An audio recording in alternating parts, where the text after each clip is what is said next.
Before you decide which shiny new Galaxy S26 you should get from Samsung this year, you should watch this video. The new Samsung Galaxy S26 series is here, and we have the S26, we have the S26 Plus, and the S26 Ultra. And in this video, I break down all the details and differences. So we're going to talk about the design, the camera, the processor, the storage and memory, the battery, the charging, the software features, and even the pricing. So starting with the design this year, the design is identical, it's uniform across the board. So whichever you go for, you get the same camera bump, the same button placement, and the Galaxy S26 Ultra gets the S Pen on the side. Color options are the same across the board as well. So we're talking the option to pick from cobalt, violet, sky blue, black, white, and as always you get some online exclusives like silver shadow and pink gold. Compared to the predecessor, so the S25, the S26 Ultra is more rounded. It's lighter at 214 grams and it's thinner at 7.9 millimeters, thanks to a new armor aluminium frame. The S26 Ultra gets a 6.9-inch display, the S26 Plus gets a 6.7-inch display, and the S26 base model gets a 6.3-inch display.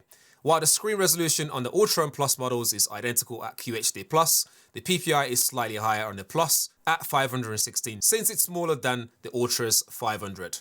The base model has 411 PPI, and all the devices can go from 1 to 120 Hz refresh. The S26 Ultra features MDNIE 10-bit processing for more colors and is finished in Corning Gorilla Glass Armor 2 with anti-reflective properties and features ProScaler technology for richer, sharper content. Next is the camera, because this will help you decide which one to actually go for. The S26 Ultra has a quad camera setup, so an ultra wide at 50 megapixel f1.9, a 200 megapixel, so the main camera at f1.4 with 2x optical zoom, a 10 megapixel f2.4 telephoto capable of 3x optical zoom, and a higher resolution 50 megapixel tele at f2.9 capable of 5x and 10x optical zoom. Now previously on the S25 Ultra, the zoom is being a bit off and on, not entirely always the best. So I'm looking forward to putting this to the test and seeing which one comes out on top. So make sure you follow for that when we do the camera comparisons and the full review. The S26 Plus and the base S26 both have a triple camera setup with 12 megapixel ultra wide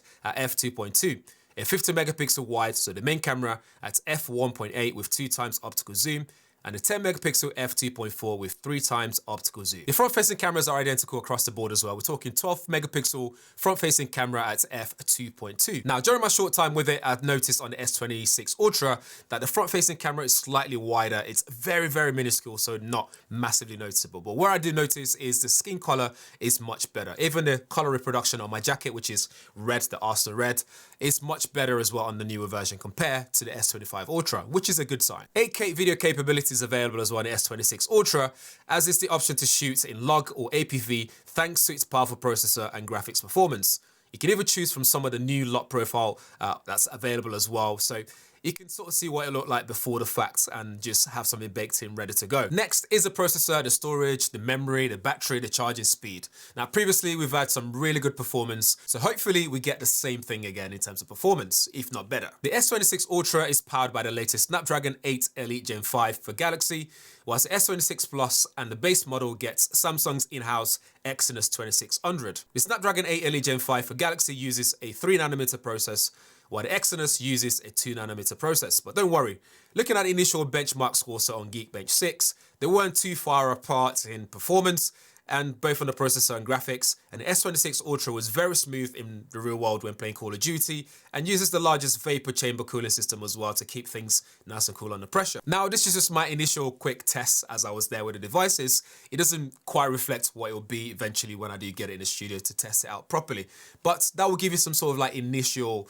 indication to see how well they perform. So whether you go for the Exynos ones or the Snapdragon 8 Elite Gen 5 versions, you should still get the same sort of power performance experiences. For memory, all models are available with 12 GB of RAM as minimum, with the Ultra offering 16 GB of RAM option. For storage, we no longer have a 128 GB model. All models start at 256 GB, while the Ultra is the only one that offers a 1TB variant. For the battery, it varies across the board as well. So the Ultra has a 5000 mAh battery, the Plus has 4900, and the base model has 4300. They all have different charging speeds as well. So we're talking Ultra at super fast charging 3.0, the Plus is 2.0, and the base is just a standard version. Both the Ultra and Plus have super wireless charging, while the base is fast wireless charging 2.0, and all of them are capable of wireless power share, which is good. Oh, and if millimeter wave is something that matters to you, only the Ultra and the Plus offers this feature. For software experience, as always, you get the same experience across the board, so including Galaxy AI, Now Brief, Bixby, etc. Bixby is now a little more capable, so we can search deeper into your device for answers, and can also change or help you change device settings using natural language. In Creator Studio, you can now add objects to your pictures, for example, placing a kettle on a table. Call screening is also available as well to help avoid spam or nuisance calls. Real-time noise removal in videos is now available, not just when you record content. It works with other apps as well, so Netflix or YouTube, with just a swipe down option so you can focus on the dialogue and reduce background noise. It's pretty cool when you see it working in real life. There's also a new privacy feature which I really like. It means you can prevent others from seeing what's in your screen at pixel level, like a privacy screen protector. And it can also stop notifications from showing so people don't see what pops up, which is likely to be the big selling point for the S26 this year. As for the pricing, I'll leave that on the screen so you guys can check that out. But if you ask me who this is for, the S26 Ultra would be for pro level users, content creators who need that big screen, more powerful processor. You know, you get a bigger RAM option as well. You get a bigger storage option. You're talking 1 terabyte. And also the camera capability as well is much better compared to the other ones. So if those are the things that you think you're gonna need, then the Ultra is definitely for you. The Plus is more for people that want all those things but don't need an S Pen, don't need a big camera option. So you can go for the Plus and still get the same powerful experience without the extra bits.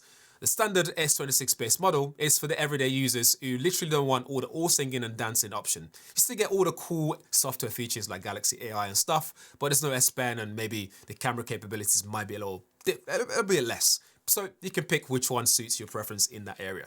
But no matter what I say though, the pricing point is very important, and also it's important that you go into a store and actually try out yourself and see which one you like better in hand. But let me know what you think in the comments below, and if there's any videos that you guys want to see, let me know as well. Thanks for watching. I'll see you in the next one.